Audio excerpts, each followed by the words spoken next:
Hi everyone, welcome to my new playlist on logistic regression. So before diving too much into logistic regression, first of all, I want to give you a clear difference between the linear and the logistic regression. So let's start. The very first point that we'll discuss is the problem types. And first of all, please note both regression and classification are supervised machine learning, and regression is a problem when the output variable is a real continuous value such as height, weight, amount, age, daily stock prices, rate in percentage, basically the interest rate in percentage. And classification problem is when the output variable is categorical, basically whether a person pass or fail, or the certain email is a spam, ham, social, or a promotional. And the real life data set, you can see Titanic data set, wherein we predict whether person survives or dies. The next point that we'll discuss is about the input variable in case of both the linear and the logistic regression. In both the cases, the input variable can be both continuous numeric or the categorical variable.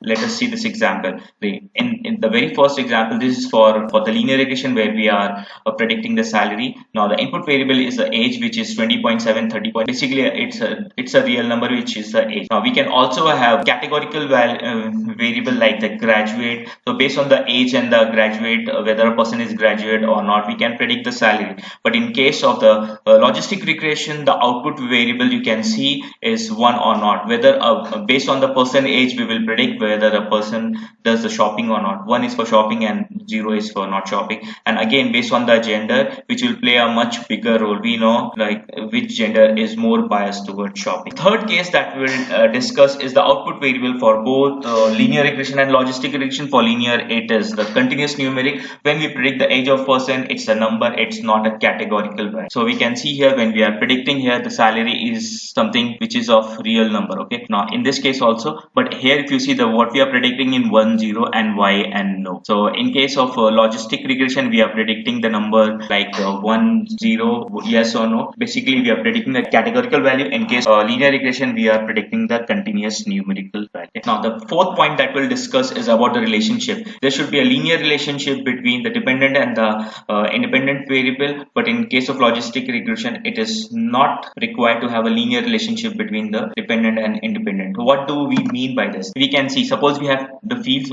this 1 2 3 4 5 diagram you can see here, right? If two variables x and y, if they have this kind of relationship where the ultimate output is a line, okay, the straight line, then it's a linear relationship. Whereas in case of logistic regression, it is not required to have a linear relationship between the dependent and the independent variable. So the bottom four pictures, you can see it's a case of non-linear relationship. The fifth point that we'll discuss is the least square estimate and the maximum likelihood estimate. Least square estimate uses least square estimation, which implies that the regression coefficient should be chosen to minimize the distance between the square of each observed output. You can see here, right?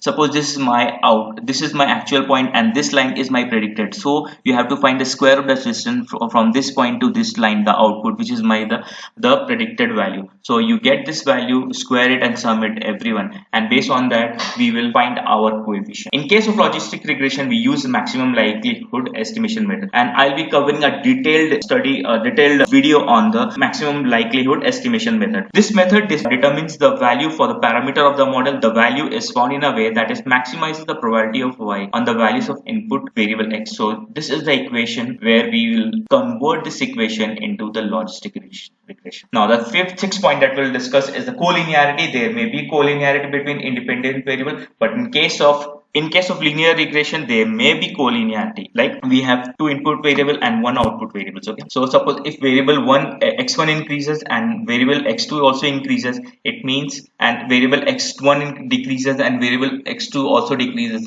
it means there is a collinearity between my input variable. And there should not be any collinearity between input variable in case of logistic regression. So this is my sixth point, and we use VIF, basically variance inflation factor technique, to handle the collinearity in case of the multiple linear regression. Now the seventh point that we'll discuss is the line of best fit, which is a straight line in case of the linear regression, and in case of logistic regression is a sigmoid curve. And basically this is nothing but the sigmoid. I'll show you the graphical presentation how the sigmoid curve will be formed in my upcoming video. So I've already shown in my linear regression in case of my linear regression videos how this straight line is formed. The next point that we'll discuss is about the equation for linear regression. It is y equals to mx plus plus c, and for logistic regression it is equal to y is 1 by 1 plus e to the power minus mx plus c. This is just for one input variable. When the number of variable increases, then this y will, suppose if we have more than one variable, it will be like y is equal to m1x1 plus m2x2 plus m3x3 plus dot dot plus mnxn plus constant, and here it will be the same mx plus c will replace by whatever we have this many here based on the number of variables. This is the graphical representation of again sigmoid and as well as the linear regression. The last point that we'll discuss is about the application in the business. So I will not be discussing everything, it's up to you, please pause and read, but I'll discuss some of the points. In case of logistic regression, it is applied for studying engine performance from test data in automobiles.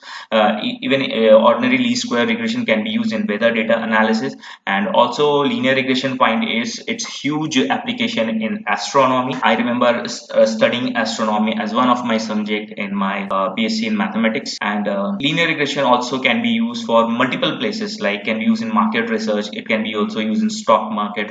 Now coming to classification is we can apply classification in the field of image classifying, image detection, even for the we have MNIST, which is the data set where we can classify the digits using logistic regression. We can apply it in cybersecurity. We can even use to predict the revenue of a certain product, where we can predict whether there will be earthquake or not on a specific day of the calendar year. That's it for this session. Thanks a lot for watching the session. If you feel this video is helpful, please press the like button and subscribe to this channel. And please note, I'll be coming detailed videos on logistic regression, plus one of my colleague is also working on the basics of Excel. So I am coming more than what is required. So in this month I'll be publishing multiple videos. So I will see you in my next video. Thank you.